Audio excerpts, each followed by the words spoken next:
Okay po, ma'am. Hoy, ikaw! Tumawag teacher mo sa akin! Bagsak ka na naman? Anay, kasi ayoko na marinig! Simula ngayon, bawal ka lang gumala at mag-cellphone!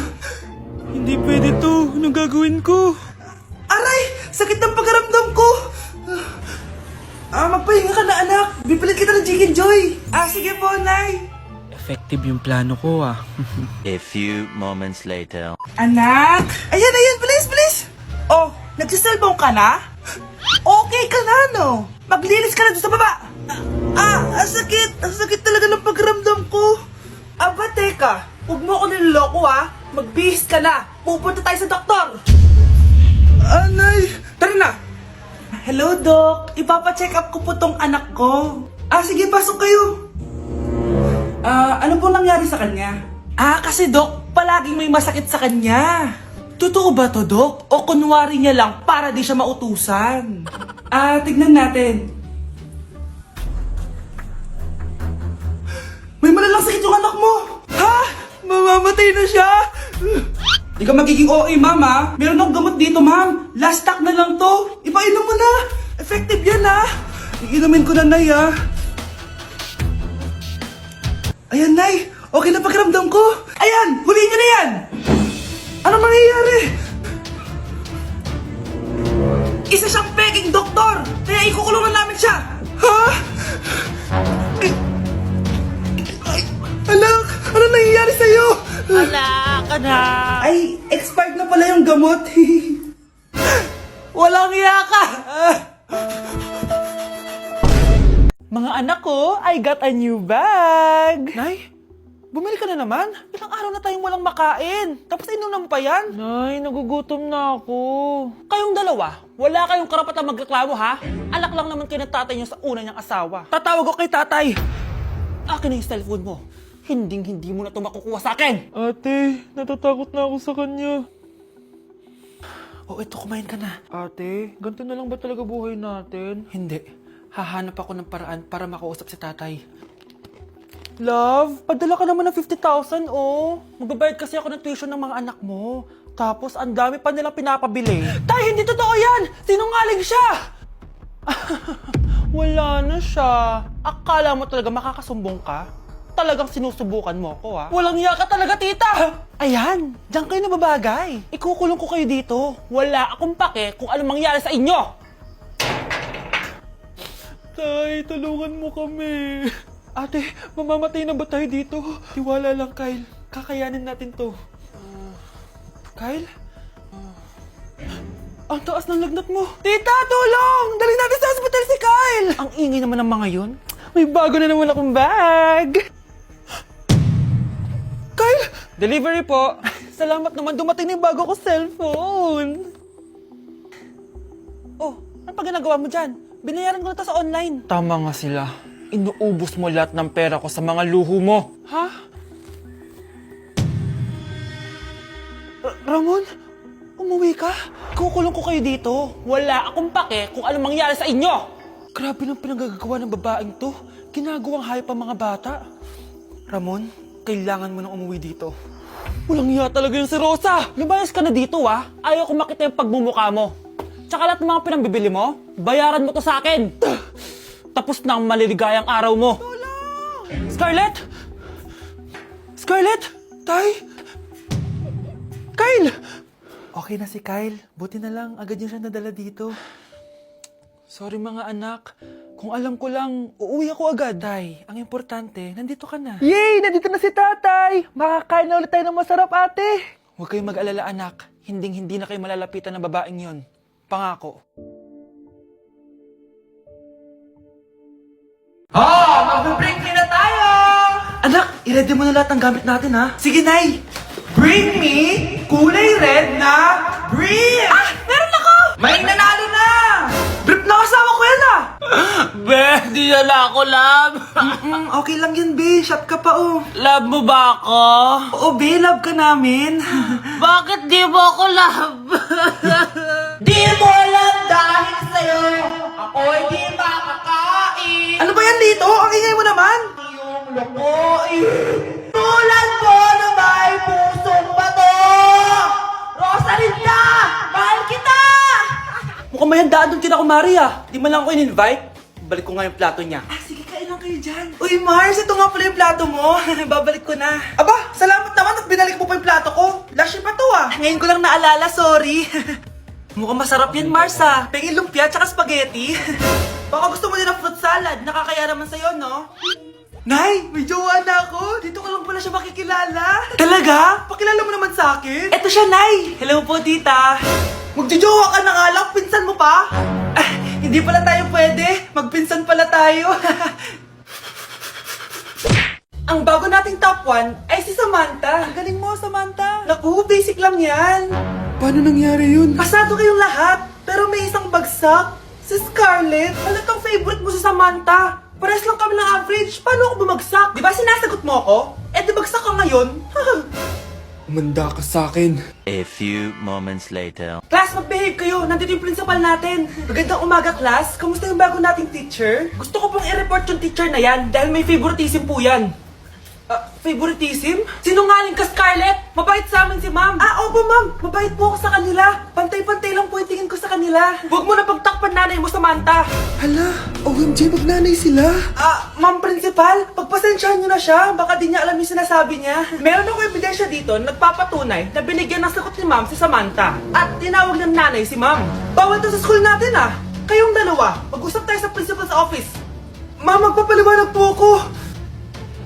Ang bago nating top 1 ay si Scarlett. Yes, Scarlett, deserve mo yan. Marami pong salamat, ma'am principal. Alam mo, buti na lang hindi mo na teacher yung nanay mo.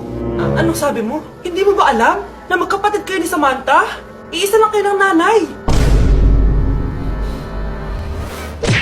Ang makakasagot nito may plus point sa akin. What is 2 times 2? Ma'am ako, ma'am. Wala bang gustong sumagot? Ma'am, alam ko po yung sagot. 2 times 2.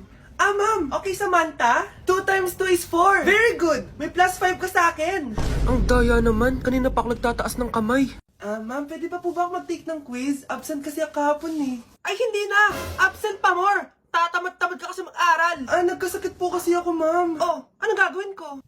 Ma'am, pwede ba ako mag-quiz kahit absent din ako kahapon? Oo naman. O ito, magsimula ka na. Thank you po, ma'am. Eh, bakit siya pwede mag-quiz, ma'am? Bakit? May problema ka ba? Oo, may problema ako. Favoritism ka. Palagi na lang sa Samantha yung binibigyan mo ng chance. May galit ka ba sa akin, ma'am? Sabihin mo. Hindi ako galit sa'yo. Pero sa nanay mo, oo. Wag na wag mong dadama yung anak ko sa problema mo sa akin. Nay, anong meron? Yang nanay mo, pabida. Dapat ako yung top 1 ng high school kami. Alam naman natin dalawa na deserve ko talaga maging top 1. Hindi kagaya mo, binabayaran yung school para tumaas ang grade. Totoo ba yun, Nay? Sinungaling ka! Mana ka naman pala sa nanay mo, Samantha. Nga pala, alam na ng principal yung pagiging favoritism mo. Good luck na lang sa'yo, ha? Ma'am, parang wala po ata sa lesson natin yung number 5. Ay, wala ba? O sige, bonus na lang yan. Thank you, ma'am. Ma'am, wala po ata sa lesson natin yung number 5. Oh, anong gagawin ko? Puro ka kasi daldalan, kaya di mo alam. No, favoritism si ma'am. May sinasabi ka? Ay, wala po. A few moments later. So, ganun lang siya kadali.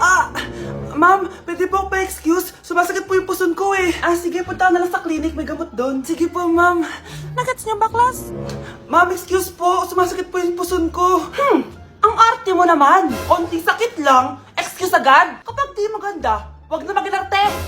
Kala mo naman ang ganda ni ma'am. Hello po, ma'am. Sorry po, absent ako kahapon. Nagkalagnat po kasi ako eh. Ganun ba? Sige, excuse na lang kita. Sige po, ma'am. Thank you po. Ma'am, excuse po. Nilagnat po kasi ako kahapon kaya di po ako nakapasok. Naku, tigilan mo ako ha! Walang isang araw na lagnat. Ang sabihin mo, tamad kang pumasok. Ikaw nga, palagi ka nga di pumapasok eh. Anong sabi mo? Totoo naman, ma'am. May favoritism ka. Susumbong kita sa principal. Maniniwala ba ang principal sa'yo? Wala ka namang ebidensya. Anak, mag-e-exam tayo mamaya ha. Dapat mas mataas grades mo kay Scarlett. Oo naman, Nay. Mas magaling naman ako sa kanya. Anak ni ma'am si Samantha. Eto yung mga sagot mamaya sa exam. I-perfect mo yan. Sige na, Nay. Baka may makakita pa sa atin. Humanda kayong dalawa sa principal. Tapos na yung maliligayang araw niyo. Mga anak, aalis lang ako ha. Maglinis kayo dyan. Bye, Nay! At dahil wala na si Nanay, ako ang bago niyong boss. Kaya sundin yung mga inuutos ko, ha? O Kyle, ikaw na magugas ng mga plato doon ha. Wow, lakas magutos ha. Aba, nagreklamo ka ba? Brianna, walisin mo yung mga kalat dito. Pwede ikaw naman. Walisin ko mukha mo eh. Ano sabi mo, babae ka? Hoy, ikaw Miguel. Ikaw gumawa ng assignment ko, ha? Ang lala ng babaeng to. Sa bobo pa papagawa ng assignment. Matutulog lang ako, ha? Dapat pagkagising ko. Tapos na lahat yan, ha?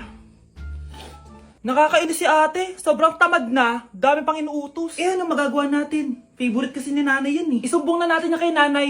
Hindi pwedeng inaalipin niya tayo ng ganito. Anong isusumbong, ha? Akala niyo hindi ko kayo naririnig? Magtrabaho kayo doon! Tama na, ate! Sawang-sawa na kami. Puro kautos. Malinaw naman sa inyo, di ba? Na pag wala si nanay, ako ang boss. Sinong boss? Ha? Ah, wala, nay. Actually, kakatapos ko lang maglinis ng bahay, oh. Luh, sinungaling. Scarlett, wag mo na ako lokohin. Hindi naman talaga ako umalis dito.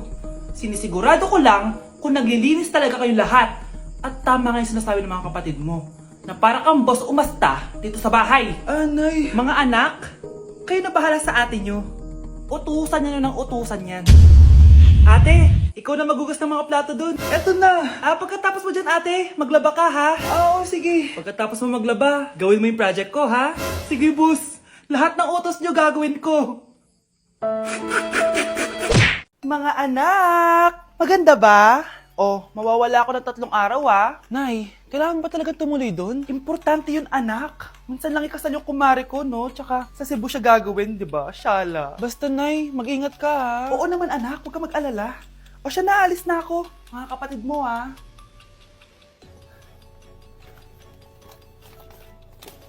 Saan yung wallet ko? Ay, kuya! Balik tayo sa bahay. Nakalimutan ko yung wallet ko. Ano ba yan? Maliliit na ako. Saan na ba yan? Ito. Ano ba yan? Oras na. Mabuhay, ma'am. Welcome to Air Philippines. How can I help you? Ay. Miss. Dito po ba yung flight VD415? Yes po, ma'am. Check ko lang po. As per dito, ma'am, nakaalis na po yung aeroplano. Ha? Hindi ako pwede malit sa kasal na kumari ko. Kailangan ko umabol. Ma'am, kailangan niyo po ulit mag-rebook ka. So, ang next available flight is bukas pa po, ma'am. Ano ba yan? Gawin mo ng paraan. Diyos ko, sayang lang pera ko. Wala palang kwenta tong airlines niyo, eh. Uwi na nga lang ako. Sorry, ma'am. Oh, Nay, nandito ka na agad? Akala ko ba 3 araw ka mawawala? Eh di ayun, naiwan ako ng aeroplano. Alam mo, parang pinipigilan talaga ako ng universe makaalis, eh. Nay, buksan mo yung TV. Ha? Bakit? Breaking news! Nandito tayo ngayon sa site kung saan nag-crash ang flight VD415. Ayon sa mga otoridad, walang nakaligtas sa mga pasahero nito. Kaya pala, kung nakasakay ako dun sa aeroplano na yun, patay na ako ngayon. For our last question, ano ang full name ko? Wala naman yun sa lesson, Siyempre, dapat alam niyo yung pangalan ko. Dami namang alam nito. Di ko maalala full name niya. Perfect na sana ako, eh. Kapag di niyo nasagutan yan, -10 kayo sa akin. Aba, ma'am, paano namin malalaman yung full name mo? Eh, di ka naman nagpakilala sa amin. Ano ka, sikat? Artista? Ang lakas mo mag-minus kapag di nasagutan yung full name mo? Sige nga, ano full name ko? Kapag di mo nasagutan, ma-minus ko yung sweldo mo. Tsaka magagamit ba namin yan kapag nagtrabaho na kami? Di naman, di ba? Pakin namin sa full name mo.